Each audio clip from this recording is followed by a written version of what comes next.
Hi friends, அழகு அழகு serial இனி வரப்போகிற எபிசோட்ஸ்க்கான ப்ரோமோ தான் அந்த வீடியோவில் பார்க்க போகிறோம். அடுத்தடுத்த சுவாரஸ்யங்களை தெரிஞ்சுக்க வீடியோவை ஸ்கிப் பண்ணாமல் கடைசி வரைக்கும் பாருங்கள். லக்ஷ்மி தான் ஏதோ தேவையில்லாமல் வம்பு இழுக்கிறாங்க அப்படின்னு தெரிஞ்சிருந்தோம். நம்ம மதி அமைதியாக போயிருந்துருக்கலாம். வழக்கமாக அவங்க அப்படி தான் பண்ணுவாங்க. ஒரு கேள்வி 2 கேள்விக்கு பதில் சொல்லிவிட்டு இதுக்கு மேலே பேசுகிறது வேஸ்ட்டு, இவங்க தூங்குற மாதிரி நடிக்கிறாங்க, இவங்களை எப்படி எழுப்ப முடியும் அப்படின்னு புரிஞ்சிருந்துருக்கலாம். அதாவது அவங்க விஷயம் புரியாமல் பேசுகிறாங்க அப்படின்னா அவங்களுக்கு நம்ம ஏதாவது பதில் சொல்லியிருந்துருக்கலாம், இல்லை புரிய வச்சுருந்துருக்கலாம். அவங்க எல்லாமே தெரிஞ்சு வேணும்னே தான் பேசுகிறாங்க. அப்படி பேசுகிறவங்க கிட்ட பதிலுக்கு பதில் பேசினா பெரியவங்க அப்படிங்கிற ஒரு விஷயத்துக்காகவே கண்டிப்பாக அவங்க விஷயத்தை பெருசு பண்ணிடுவாங்க அப்படின்னு தெரிஞ்சிருந்தோம். மதி கூட பேசினாங்க. அதுவும் உங்கள் பிள்ளைய தான் நீங்கள் ஒழுங்காக வளர்க்கலை, உங்களுக்கு தான் பிள்ளை வளர்க்க தெரியல அப்படின்லாம் பேசினது கொஞ்சம் டூ மச் தான். ஒரு டம்ளர் எடுத்துகிட்டு போய் வைய அப்படின்னு சொன்னப்போ உங்கள் பையனவே எடுத்து வச்சுட்டு போக சொல்ல வேண்டியது தானே அப்படின்னு சொல்கிறதெல்லாம் கொஞ்சம் அதிகம் தான். ஏன் மதிய கூட அந்த வீட்டிலேருந்து வேலைக்கு போகிறாங்க அப்படின்னா நம்ம மலர் தான் உங்களுக்கு வேணுங்கிறத எல்லாத்தையும் செஞ்சு கொடுக்குறாங்க. ஏதோ கூட மாட ஒத்தாசையாக இருக்காங்க அப்படிங்கிறதுக்காக அவங்க வேலைக்கு போகிறதுக்கு எல்லா சப்போர்ட்டும் மலர் பண்ணணும்னு அவசியம் கிடையாது. இந்த மாதிரி சின்ன சின்ன விஷயங்கள் குடும்பத்தில் இருக்க தான் செய்யும். அதை அவங்க புரிஞ்சுக்கல. அதுதான் லக்ஷ்மி ஹைலைட் பண்ண நினச்சாங்க.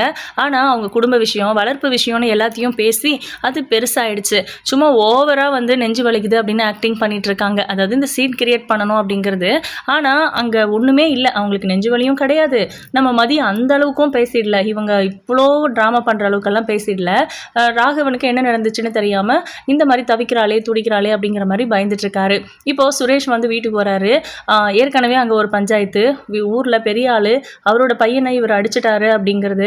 ஸோ அது எஃப்ஐஆர் போட்டாச்சு, கேஸ் ஆகிடுச்சுன்னு ஏதேதோ போயிட்டுருக்கு. அதுக்கு அவங்களுக்கு பதில் சொல்ல முடியாமல் தவிச்சிக்கிட்டு இருந்தார். அங்கேருந்து எதுவுமே அவங்ககிட்ட பதில் கூட சொல்லாமல் அவர் பாட்டு கிளம்பி வந்துட்டார். கண்டிப்பாக அது இஷ்யூ ஆகும் அப்படிங்கிறதும் சுரேஷ்க்கு தெரியும். ஏதோ உடம்பு முடியல, அம்மாவுக்கு நெஞ்சு வலின்னு சொல்கிறாங்களே, என்னவோ ஏதோ அப்படின்னு தான் பயந்துட்டு வந்தார். இங்கே பார்த்தா தான் தெரியுது இது நெஞ்சுவலி பிரச்சனை இல்லை, மாமியார் மருமகள் சண்டை அப்படின்ட்டு. உடனே நம்ம சுரேஷ் அம்மா என்னாச்சுமா அப்படின்னு பதறிக்கிட்டு அவங்ககிட்ட ராகவன் எப்படி ஆக்டிங் பண்ணுறாரோ அதே போல் பண்ணிட்டு இருக்காங்க. என்னெல்லாம் பேசிட்டா தெரியுமாடா இவ, நான் இதுக்கு மேலே எதுக்குடா உயிரோடு இருக்கணும், மருமகிட்ட இந்த பேச்செல்லாம் நான் வாங்கணுமா, இவளை ஏன் தான் இந்த வீட்டுக்கு மருமகளை ஆக்கினாரோ மாப்பிள்ளை அப்படின்லாம் சொல்லி அவங்க பாட்டுக்கு அழுகுறாங்க. மா எந்திரிங்கம்மா, வாங்கம்மா அப்படின்னு சொல்லி கூப்பிட்டு போய் அந்த சோஃபாவில் உட்கார வைக்கிறாங்க. இங்கே பாருங்கம்மா, உங்களுக்கு ஒன்றும் இல்லை, நீங்கள் நல்லா தான் இருக்கீங்க, நீங்கள் அதிகமாக கோவப்பட்டுட்டீங்க, அதனால தான் இப்படி ஆயிடுச்சு அப்படின்னு சொல்லி அவங்களுக்கு ஃபேஸ் வாஷ் பண்ண சொல்கிறாங்க. அதெல்லாம் ஒன்றும் தேவையில்லை, நான் உங்ககிட்ட சொல்ல வேண்டியதெல்லாம் சொல்லிட்டு போய் சேர்றேன் அப்படின்றாங்க. விட்டா சிவாஜி கணேசனையே மிஞ்சிடுவாங்க நடிப்பில் அப்படிங்கிற மாதிரி மதி மனசுக்குள்ளே நினச்சிட்டு இருக்காங்க. இங்கே என்ன தான் நடக்குது, என்ன தான் பிரச்சனை, வயசில் பெரியவங்க, வீட்டுக்கு மூத்தவங்க, வயசானவங்க, அவங்கள ஒழுங்காக பார்த்துக்கிறத விட உங்கள் 2 பேருக்கும் அப்படி என்ன வேலை இருக்குது அப்படின்னு சுரேஷ் கோவப்படுறாரு. சுரேஷ் அதெல்லாம் ஒன்றும் இல்லை, அப்படி ஒன்றும் பிரச்சனை எதுவும் ஆகலை, அத்தை நல்லா தான் இருக்காங்க, அவங்க கொஞ்சம் கோவப்பட்டுட்டாங்க அதனால தான் அப்படின்னு சொல்லி, பாத்தியாடா நான் நெஞ்சு வலியில் துடிச்சிட்டு இருக்கேன், எனக்கு ஒன்றும் இல்லைன்னு சொல்கிறா அப்படின்னு சொல்லிட்டு இன்னும் அதிகமாக கத்துறாங்க. என்ன நடந்துச்சுன்னு சொன்னால் தானேம்மா தெரியும் அப்படின்றாங்க. ஒரு நிமிஷம் அப்படின்னு சொல்லி நம்ம மலரை கூப்பிட்டு எனக்கு கொஞ்சம் வெண்ணி கொடு அப்படின்றாங்க. அதை முன்னவே வேண்டான்னு சொல்லிட்டீங்களே அப்படின்னு. அதான் இப்போ கேட்குறாங்க, இல்லை நீ கொடுங்களேன் அப்படின்றாரு சுரேஷ். அதாவது உங்கள் பங்குக்கு நீங்கள் வேறையா அப்படிங்கிறது அர்த்தம் அதுக்கு. இப்போ நம்ம மலரும் அவங்களுக்கு தண்ணி எடுத்துகிட்டு கொடுக்குறாங்க. கொஞ்சம் நேரம் அதாவது குடிச்சிட்டு கொஞ்சம் நேரம் அப்படியே சாஞ்சு உட்காடுறாங்க. கொஞ்சம் ரிலாக்ஸ் ஆகுதுமா, இப்போ பரவாயில்லையாம்மா, நல்லா இருக்கீங்களா, உங்களுக்கு ஒன்றும் பிரச்சனை இல்லைல்ல அப்படின்னு கேட்குறாங்க. பரவாயில்ல தான்டா, ஆனால் வலிக்குது அப்படின்னு சொல்கிறாரு. அதெல்லாம் ஒன்றும் இல்லைம்மா, சரியாயிடும், நம்ம வீட்டு பிரச்சனையை நான் ஈவினிங் பேசிக்கிறேன், யார் என்ன உங்களை சொல்லியிருந்தாலும் சரி, நான் உங்களை சும்மா விட மாட்டேன், இப்போ முக்கியமான கேஸ் இருக்குது, நான் கிளம்பட்டுமா அப்படின்றாங்க. அதெல்லாம் ஒன்றும் கிளம்ப தேவையில்லை அப்படின்னு சொல்லி கத்துறாங்க. அப்போ ராகவன் இப்போ பரவாயில்லையா, உனக்கு ஓகேவா லக்ஷ்மி அப்படின்னு கேட்குறாங்க. பரவாயில்ல தாங்க, கொஞ்சம் வலி குறைஞ்சிருக்கு, ஆனால் இந்த பிரச்சனைக்கு ஒரு முடிவு கட்டிட்டு தான் சுரேஷ் இங்கேருந்து போகணும் அப்படின்றாங்க. என்ன சுரேஷ், ஏதாவது முக்கியமான வேலை இருக்கா அப்படின்றாங்க. ஆமாப்பா, ஒரு முக்கிய புள்ளி, அவரோட பையனை எஃப்ஐஆர் போட்டுட்டோம் அப்படின்னு சொல்லி பயங்கர கோவத்தில் இருக்காரு, அது பெரிய விஷயம் ஆகிடும் நான் போகலனா அப்படின்றாங்க. வீட்டு பொம்பளைங்க பண்ணுற பிரச்சனை எது வரைக்கும் பாதிக்குது பார்த்தீங்களா அப்படின்னு சொல்லி ராகவனும் கத்துறாரு. சுரேஷ் நீ போ, ஈவினிங் வா, அதுக்கப்புறம் எதுவாக இருந்தாலும் பேசிக்கலாம் அப்படின்னு சொல்கிறாங்க. அதை கேட்ட உடனே நம்ம லக்ஷ்மிக்கு கடுப்பாகுது ராகவன் மேலே. இருந்தாலும் வேலை விஷயமாச்சே, ஏற்கனவே சஸ்பென்ஷன் அது இதுன்னு ஃபோன் மேலே ஃபோன் வந்துகிட்டே இருக்கு அவருக்கு வேற. அதனால லக்ஷ்மி ஆனால் இந்த விஷயத்தை ஈவினிங் நீ பேசி முடிக்கிற வரைக்கும் நான் பல்லில் பச்சை தண்ணி கூட பட விட மாட்டேன் அப்படின்னுட்டு இருக்காங்க. அதெல்லாம் ஒன்றும் இல்லை, நீங்கள் மதியம் சாப்பிடுங்க, மலரணி சமைச்சு தருவாங்க, நீங்கள் நல்லா சாப்பிடுங்க, எந்த பிரச்சனையும் இல்லை, நான் ஈவினிங் வந்து இந்த பிரச்சனைக்கு ஒரு முடிவு கட்டுறேன் அப்படின்னு சொல்லிட்டு அவங்க அங்கேருந்து போயிடுறாங்க. இப்போ இவங்களுக்கெல்லாம் வேற பயங்கர கடுப்பாக இருக்குது, அதாவது மதிக்கும் மலருக்கும். ஏன்னா லக்ஷ்மி பண்ணது எல்லாமே ஓவர் ஆக்டிங் தான். அவங்களுக்கு அவ்வளோ வழியெல்லாம் ஒன்றுமே இல்லை, சும்மா ஓவராக பிரச்சனையை பெருசு பண்ணி சுரேஷை வேலையிலேருந்து வர வச்சு இதெல்லாம் தேவையாங்கிற மாதிரி தான் இருந்துச்சு. அதே மாதிரி மலர் மதிக்கிட்ட சொல்கிறாங்க, ஏன் மதி இந்த மாதிரி பேசுகிற, அவங்க அந்த டம்ளரை எடுத்துகிட்டு போய் வை அப்படின்னு சொல்லியிருந்தா நீ எடுத்துகிட்டு போய் வச்சிருக்கலாம்ல அப்படின்னு, நீங்களும் அங்கே தானே இருந்தீங்க, இந்த டம்ளரை எடுத்துகிட்டு போய் வையின்னு அவங்க சொன்னாங்க அப்படின்னு கேட்குறாங்க. இல்லை தான், அவங்க நிறைய பொய் சொன்னாங்க, நிறைய உன் மேலே ப்ளேம் பண்ணணுங்கிறதுக்காகவே பேசினாங்க, எனக்கு அது தெரிஞ்சுது. ஆனால் இதுக்கு முன்னாடியெல்லாம் இந்த மாதிரி ஏதாவது நடந்தால் நீ அமைதியாக போயிடுவல்ல, அப்படி போயிருந்துருக்கலாமே, எதுக்கு அவங்க கூட கூட பேசணும், பாரு இப்போ எவ்வளோ பெரிய பிரச்சனை ஆயிடுச்சு அப்படின்னு. பிரச்சனையானா ஆகட்டுங்க அப்படின்றாங்க. உனக்கு சொல்ல முடியாது மதி, ஆனால் பாரு ஈவினிங் என்ன நடக்க போகுதுன்னு, அப்போ தான் உனக்கு புரியும் நான் சொல்கிறதுக்கான அர்த்தம் அப்படின்றாங்க. எத்தனை நாளைக்குங்க, இப்போவே திரும்பி நின்னாதான் இன்னொரு நாளைக்கு இந்த மாதிரி நடக்காது. நான் பரவாயில்லைன்னு இன்னைக்கு அட்ஜஸ்ட் பண்ணிக்கிட்டேன்னா எப்போவுமே இதை தான் நடக்கும். பரவாயில்லைங்க, நான் இந்த வீட்டை பொறுத்த வரைக்கும் கெட்டவளாகவே இருந்துட்டு போகிறேன், உங்கள் அளவுக்கு நல்லவளாலாம் என்னால் இருக்க முடியாது அப்படின்னு சொல்லிட்டு மதியம் ரூமுக்கு போயிடுறாங்க. இப்போ மலர் வீட்டில் என்ன நடந்தாலும் சரி அவங்களோட வேலை குறைய போகிறதில்ல. கிச்சனில் போய் நின்றுட்டாங்க சமைக்கிறதுக்கு. அவங்க பாட்டுக்கு அப்படியே சக்கரை மாதிரி சுற்றிக்கிட்டு இருக்காங்க. இப்போ மதி கிச்சனுக்கு வராங்க. என்னாச்சு அப்படின்னு கேட்குறாங்க. ஒன்றும் ஆகலையே அப்படின்னு மலர் பதில் சொல்கிறாங்க. இல்லை அத்தைக்கு என்ன ஆச்சுன்னு கேட்டேன் அப்படின்னு சொல்கிறாங்க. தெரியல, அவங்க ரூமுக்கு போனவங்க இன்னும் வெளியே வரலை அப்படின்னு சொல்லிட்டு இருக்காங்க. சரி, சமையல் ஏதாவது ஹெல்ப் பண்ணணுமா அப்படின்னு கேட்குறாங்க. எல்லாம் முடிஞ்சது, அவ்வளவுதான், பாத்திரம்லாம் வாஷ் பண்ணணும், இந்த கிச்சனை க்ளீன் பண்ணணும் அப்படின்னு சொல்கிறாங்க. சரி, நீங்கள் போய் கொஞ்ச நேரம் உட்காருங்க, இது எல்லாத்தையும் நான் பார்த்துக்கிறேன் அப்படின்ட்டு. இல்லை அதெல்லாம் பரவாயில்லை அப்படின்றாங்க. இல்லை நீங்கள் போய் உட்காருங்க தயவு செஞ்சு அப்படின்னு சொல்லவும் நம்ம மலர் சரி உட்காரலாமே அப்படின்னு உட்காடுறாங்க. மலர் அப்படின்னு அங்கே சத்தம் நம்ம லக்ஷ்மி கிட்ட இருந்து. சரி இதோ வராத அப்படின்ட்டு போறாங்க. எனக்கு ரொம்ப பசிக்குது, சமையல் ஆச்சா இல்லையா அப்படின்னு கேட்குறாங்க. அதெல்லாம் அப்போவே ஆச்சத்தை, கிச்சனில் வேலை பார்த்துட்ருக்கேன் அப்படின்றாங்க. சரி சரி எடுத்து வை, பசிக்குது அப்படின்னு சொல்கிறாங்க. நான் போய் எடுத்து வைக்கிறத நீங்கள் வாங்க அப்படின்னு சொல்லிட்டு மலர் வேகமாக வந்து சாப்பாடெல்லாம் எடுத்து வச்சுட்ருக்காங்க. என்ன பண்ணுறீங்க, யாருமே இல்லை, யாருக்கு சாப்பாடு எடுத்து வைக்கிறீங்க அப்படின்னு மதி கேட்குறாங்க. அவங்க வந்து பாத்திரம் வாஷ் பண்ணிட்டுருக்காங்க. அப்போ நம்ம மலர் இருந்துட்டு அத்தை சாப்பிட்ணுன்னு சொன்னாங்க, அதுக்காக தான் அவ்வளோதான் மாமாவும் வந்துட்டுருக்காராம், ஃபோன் பண்ணி பேசிட்டேன் அப்படின்றாங்க. இங்கேருந்து போன கேப்பில் 2 வேலை செஞ்சுட்டு வந்தீங்களா அப்படின்ட்டு. ஆமாம் செய்யணும்ல அப்படின்றாங்க. என்னமோ போங்க, உங்களால் தான் இந்த வீட்டில் இருக்கிற எல்லாருமே என்னையும் அதே மாதிரி எதிர்பார்க்குறாங்க அப்படின்னு மதி சொல்ல மலர் அமைதியாகிடுறாங்க. ஐயோ நான் உங்களை தப்பு சொல்லலை, சாரிங்க நீங்கள் தப்பாக எடுத்துக்கிட்டீங்களா அப்படின்னு கேட்குறாங்க. இல்லை தப்பாலாம் எடுத்துக்கல, நான் இப்படி இருக்கிறது எனக்கே பிடிக்கல தான், பட் உன்ன மாதிரி நான் இருக்கணும்னு ஆசைப்பட்டாலும் கண்டிப்பாக என்னால் முடியாது. அந்த மாதிரி பிரச்சனைகள்லாம் சமாளிக்கிறதுக்கு உனக்கு தைரியம் இருக்குது, அந்த அளவுக்கு எனக்கு தைரியம் இல்லை, எனக்கு எல்லாரையும் நல்லா பார்த்துக்கணுங்கிற எண்ணமும் இருக்குது அப்படின்றாங்க.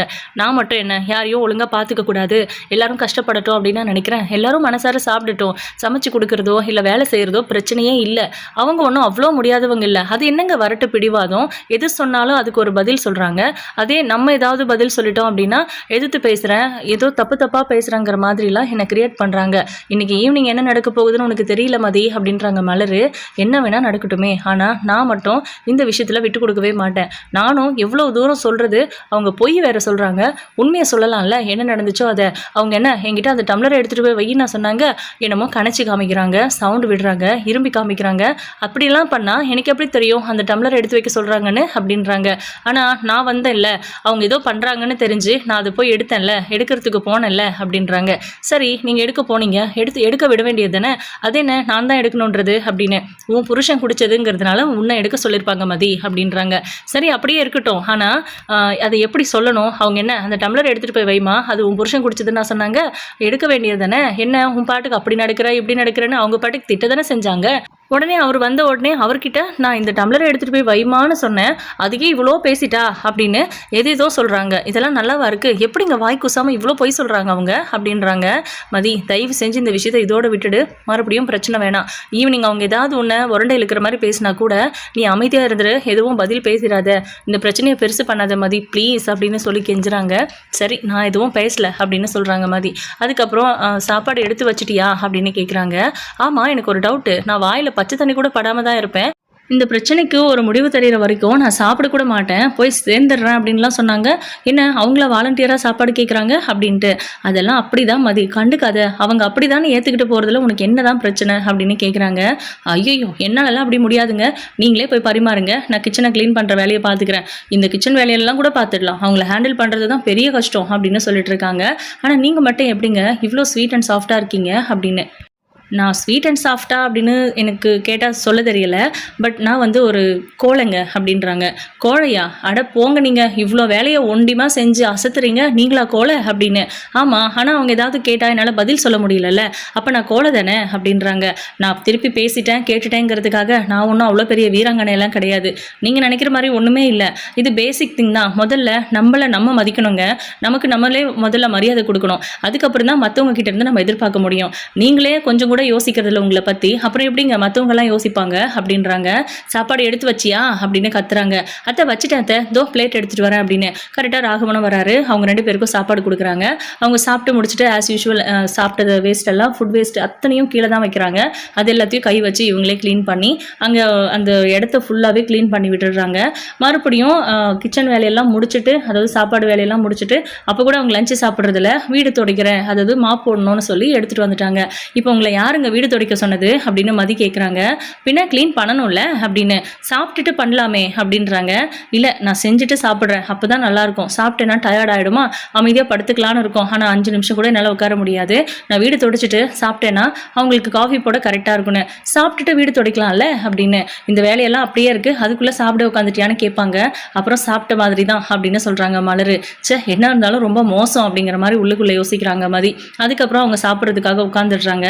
நான் உங்க கூட சாப்பிடணும்னு தான் நினச்சேன், பட் நான் வந்து எப்போவுமே டைமுக்கு சாப்பிட்ருவேன், அதாங்க சாரிங்க அப்படின்னு சொல்லிட்டு மதி சாப்பிட்றாங்க. இங்கே சுரேஷோட பிரச்சனையை தங்கராஜ் தான் தீர்த்து வைக்கிறாரு. அதாவது அந்த ஊரில் பெரிய மனுஷன்னு சொல்லிட்டு வந்தவர் டோட்டலாகவே வந்து கந்து வட்டிக்காரரு. சுரேஷ் கிட்ட பயங்கரமாக பிரச்சனை பண்ணுறாங்க. நான் மேலிடத்துக்கு போனேன்னா கண்டிப்பாக உங்கள் வேலை போயிடும் அப்படி இப்படின்னு ஏதேதோ சொல்லிட்டு இருக்காங்க. அங்கே சாட்சி சொன்னாங்க, எங்ககிட்ட ஆதாரம் இருக்குது அப்படின்னு சொல்கிறீங்களே, அது எதையுமே இல்லாமல் பண்ண முடியும். இந்த மாதிரி எந்த ஆதாரமும் இல்லாமல் எப்படி அந்த பையன் மேலே எஃப்ஐஆர் போட்டிங்க அப்படின்னு உங்களை கேட்பாங்க அப்படின்றாங்க. சார், அது எப்படி இருந்தாலும் நாங்கள் எஃப்ஐஆர் போட்டோம், கோர்ட்டில் போய் தான் எதுவாக இருந்தாலும் பார்க்க முடியும். மேக்ஸிமம் அவருக்கு தண்டனை கிடைக்காம வேணால் நான் பண்ணுறேன் அப்படின்றாங்க. ஊருக்குள்ளே எனக்கு மரியாதை இருக்குமா தம்பி, என்னை பார்த்து பயப்படுறவங்களாம் பயப்படுவாங்களா அப்படின்னு கேட்குறாங்க. சார், அதுக்கு நான் என்ன பண்ணுறது, உங்களோட மரியாதையை காப்பாற்றுற மாதிரி உங்கள் புள்ள நடந்துக்கலன்னா அதுக்கு நான் என்ன பண்ண முடியும்னு பேசிட்டே இருக்கும்போது தங்கராஜ் வராரு. வந்ததுக்கப்புறம் அதையும் இதையும் பேசி ஒரு வழியாக அவரை கன்வின்ஸ் பண்ணுறாங்க. அதுக்கப்புறம் அவங்களும் அங்கேருந்து போயிடுறாங்க. நல்ல வேலை மாமா வந்தீங்க, அவங்க எப்படிவா கேள்வி கேட்குறாங்க தெரியுமா, கொஞ்சம் கூட லாஜிக்கே இல்லை அப்படின்னு. டேய், ஊரில் பெரிய ஆளுங்கன்னா அப்படிதான்டா அப்படின்னு சொல்லிட்டு இருக்காங்க. என்னமோ மாமா வீட்டில் வேற ஏகப்பட்ட பிரச்சனை அப்படின்றாங்க. என்னடா பிரச்சனை அப்படின்னு கேட்குறாங்க. நான் என்ன முழுசாக தெரியல, ஆனால் அம்மாவை மதி ஏதோ சொல்லியிருக்கா அப்படின்ட்டு.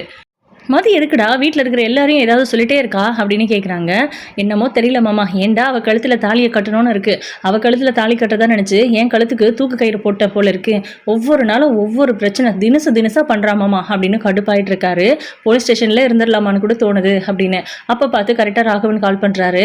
டே சுரேஷ், இன்னும் வரலையாடா, உன் அம்மா வேற சரியாக சாப்பிடல, என்னமோ தெரியல ஒரு மாதிரி பெணாத்திட்டே இருக்கா, நீ வீட்டுக்கு வந்தால் தாண்டா இந்த பிரச்சனைக்கு ஒரு முடிவு கிடைக்கும் அப்படின்றாங்க. அப்பா, இன்னொரு 1/2 மணி நேரத்தில் கிளம்பிடுறேன் அப்படின்னு சொல்லிட்டு நம்ம சுரேஷ் தங்கராஜ் 2 பேரும் ஒரு காஃபி ஷாப் போகிறாங்க. நடந்த விஷயங்களை அவருக்கு எந்த மாதிரி தெரியுமோ அவரோட கோணத்தில் சொல்கிறாங்க.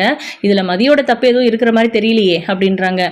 எப்படி, நான் குடிச்ச அந்த காஃபி டம்ளரை எடுத்துகிட்டு போய் வையின்னு அம்மா சொல்லியிருக்காங்க, அதுக்கு அவள் அவ்வளோ பேசுவாள மாமா, என்ன இருந்தாலும் தப்பு தானே அப்படின்றாங்க.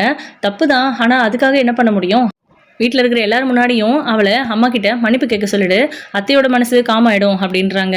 அதுவும் சரிதான், நான் அதுதான் பண்ண போகிறேன் மாமா அப்படின்னு சொல்லிட்டு சுரேஷ் வந்து வீட்டுக்கு கிளம்பி போகிறாரு. அவங்க சுரேஷ் வண்டி சத்தம் கேட்கவும் மறுபடியும் ஒரு மாதிரி சோகமாக ஆகிட்டு நெஞ்சு பிடிச்சிக்கிட்டு போய் சோஃபா மேலே உட்காந்துடுறாங்க. எல்லாத்தையும் மலரும் மதியம் நோட் பண்ணிட்டு தான் இருக்காங்க. சுரேஷ் அப்படின்னு சொல்லி அழுகுறாங்க. அவங்க வந்த உடனே என்னாச்சுமா அப்படின்னு கேட்குறாங்க.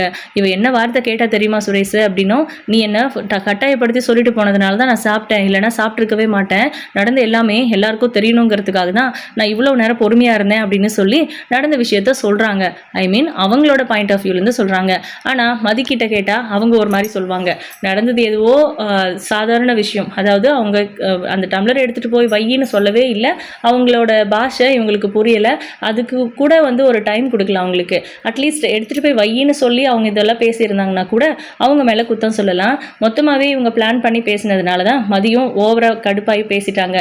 அவங்க பேசின வார்த்தைகள் தவறு தான், அதில் எந்த ஒரு மாற்றமும் கிடையாது. என்ன இருந்தாலும் மாமியார் பெரியவங்க அவங்களுக்கு மரியாதை கொடுத்துருந்துருக்கணும் வயசுக்காவது.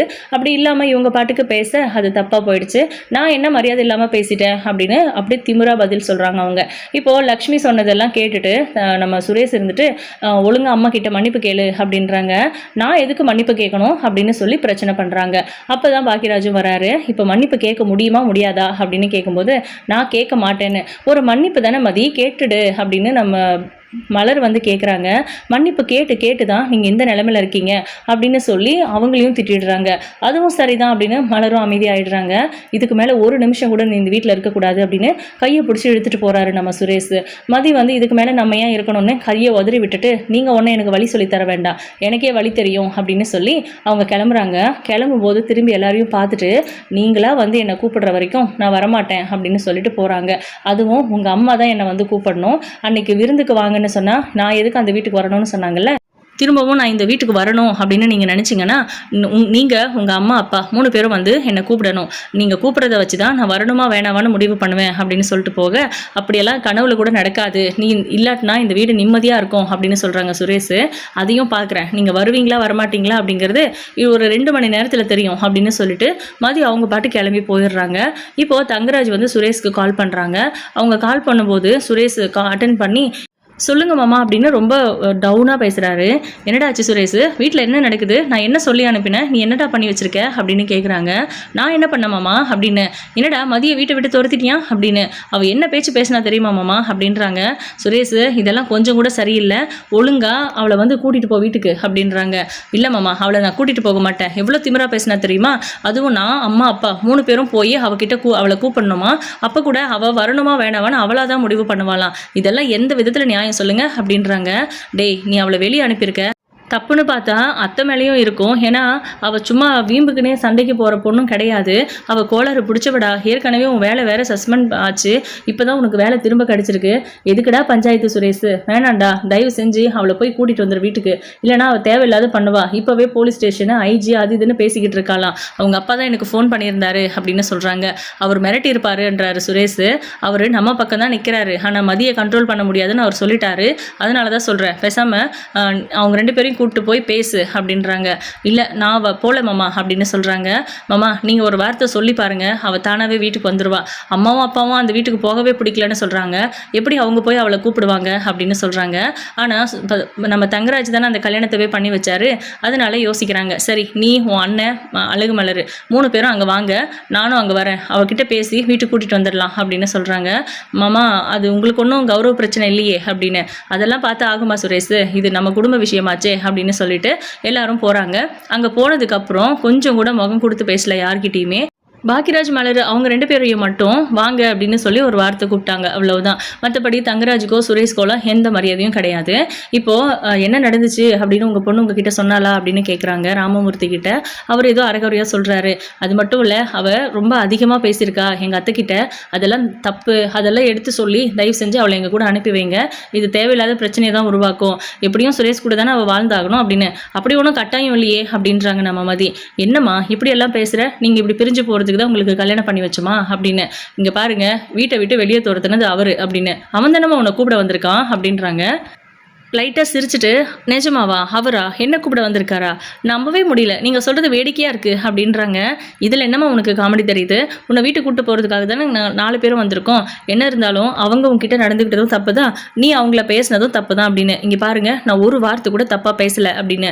அவங்கக்கிட்ட ஒரே ஒரு மன்னிப்பு கேளு, அதுக்கப்புறம் நீ தாராளமாக அந்த வீட்டில் இருக்கலாம் அப்படின்றாங்க. அவங்கக்கிட்ட மன்னிப்பு கேட்டுட்டு தான் அந்த வீட்டில் நான் இருக்கணும்னா கண்டிப்பாக நான் அந்த வீட்டுக்கு வரலை, ஏன்னா நான் எந்த தப்புமே பண்ணலை, அவங்க தான் என்கிட்ட மன்னிப்பு கேட்கணும் அப்படின்றாங்க. அவங்க பெரியவங்கம்மா அப்படின்னு. பெரியவங்க தப்பு பண்ணால் அது அவ்வளோதானா, அவங்க மன்னிப்பெல்லாம் கேட்க மாட்டாங்களா, அவங்களோட பெரியவங்க கிட்ட தான் மன்னிப்பு கேட்பாங்களா அப்படின்னு. அவங்க தப்பை உணர்ந்துட்டாங்க மதி, தயவு செஞ்சு புரிஞ்சுக்கோமா, இந்த மாதிரிலாம் விதண்டாவாதமாக பேசக்கூடாது, பெரியவங்க கிட்ட எப்படி பேசணும்னு உங்கள் வீட்டில் யாருமே உனக்கு சொல்லிக் கொடுக்கல போல இருக்குது அப்படின்னு. இங்கே பாருங்கள், பிரச்சனை எனக்கும் அந்த குடும்பத்துக்கும், நீங்கள் எதுக்கு எங்கள் அப்பாவும் அம்மாவையும் இழுத்து பேசுகிறீங்க, அவங்களும் அப்படி தான் பேசினாங்க, அதனால தான் நீங்கள் தான் உங்கள் பிள்ளைய எதுவுமே தெரியாமல் வளர்த்து வச்சுருக்கீங்கன்னு கேட்டேன், அதை விட்டுட்டு என்னென்னமோ பேசிட்டாங்க அப்படின்றாங்க. இப்போ என்ன நடந்துச்சு நீ உன் பாயிண்ட் பாயிண்ட் ஆஃப் வியூலேருந்து சொல்லு அப்படின்னு. என் பாயிண்ட் ஆஃப் வியூ என்னங்க, நான் என்ன நடந்துச்சோ எக்ஸாக்டாக சொல்கிறேன் அப்படின்னு சொல்லிட்டு நான் வந்து கிச்சனுக்கும் வெளியில் என்னோட கொரியர் ஒன்று வர வேண்டி இருந்துச்சு, அதுக்கும் சும்மா அப்படி இப்படி நடந்துக்கிட்டு இருந்தேன். துணியை துவைக்க போட்டேன். இந்த மாதிரி ஏதோ சின்ன சின்ன வேலை செஞ்சுக்கிட்டு இருந்தேன். அவங்க ஒரு மாதிரி கணிச்சு காமிக்கிறது, இரும்பி காமிக்கிறதுன்னு பண்ணிட்டு இருந்தாங்க. என்னமோ பண்ணுறாங்களே, என்னாச்சு, ஏதாவது வேணுமா அப்படின்னு கேட்டதுக்கு எனக்கு அவங்க சொல்கிறது புரியலை. அது அங்கே இருக்கக்கூடாது, மாமாவுக்கு பிடிக்காதுன்னு ஏதோ பேசிட்டு இருந்தாங்க. அப்போ மலர் அக்கா வந்தாங்க. அவங்க வந்துட்டு அந்த டம்ளரை வச்சிருக்கிறத பார்த்துட்டு அதுக்காக தான் பேசுகிறாங்க அப்படின்னு நினச்சிக்கிட்டு அவங்க போய் அந்த டம்ளரை எடுக்கும்போது அவ தான் எடுக்கணும் அப்படின்னு சொன்னாங்க. உங்கள் பிள்ளை தானே குடிச்சாரு, அதை எடுத்துகிட்டு போய் அதே நேரத்தில் சிங்கில் போட்டிருக்க கூடாதா? ஒருத்தவங்க வேலைக்கு போகிறாங்க அப்படிங்கிறதுக்காக அவங்களுக்கு A to Z நம்ம செஞ்சுட்டு இருக்க முடியுமா அப்படின்னு கேட்டேன் அப்படின்றாங்க. அப்படியா கேட்ப, உன் புருஷனுக்கு வேலை செஞ்சு கொடுக்கறதுக்கு அப்படின்றாங்க. அவர் எனக்கு என்ன வேலை செஞ்சு கொடுக்குறாரு, நானும் தானே வேலைக்கு போகிறேன் அப்படின்றாங்க. இப்படி தாம்மா பேசக்கூடாதுன்னு சொல்கிறேன். அப்போ உன்னை வேலைக்கு போக வேண்டாம்னு ஸ்ட்ரிக்டாக சொல்லியிருந்தா என்ன பண்ணியிருப்பேன்னு கேட்டிருக்க மாட்டேன் அப்படின்றாங்க மதி. இது எதுவுமே வந்து சரியான பதில் இல்லை. அதே நேரம் அவங்க பேசுறது இந்த பிரச்சனையை தீர்க்கிற மாதிரி தெரியல. அவங்க மனசுக்குள்ளே ஏதோ ஒன்று வச்சுருக்காங்க, அது நடக்கணும்னு எதிர்பார்க்குறாங்க. என்ன இருந்தாலும் பெரியவங்களை தங்கிட்ட வழங்கி வந்து மன்னிப்பு கேட்கணும் அப்படின்னு சொல்றது கொஞ்சம் தப்பு தான், கொஞ்சம் ஓவரா தான் இருக்கு. பட் மதியே இறங்கி வந்தால் தான் ஆச்சு. இதுக்கப்புறம் என்ன நடக்க போகுது, தங்கராஜை எதிர்த்து பேசுறது, அவமானப்படுத்துறதுன்னு ஏற்கனவே நிறைய மதி பண்ணிட்டாங்க.